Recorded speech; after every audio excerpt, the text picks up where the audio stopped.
Videla sam tatu. Aco. Ima jedna divna pesma o Kosovu i Metohiji. Lepa i teška. Ali se on odlučio da nam zapeva. Mi ćemo pomoći velikim aplauzom.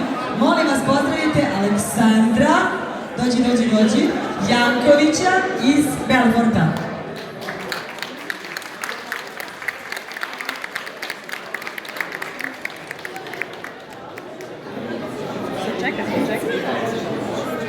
Čekaj da počne.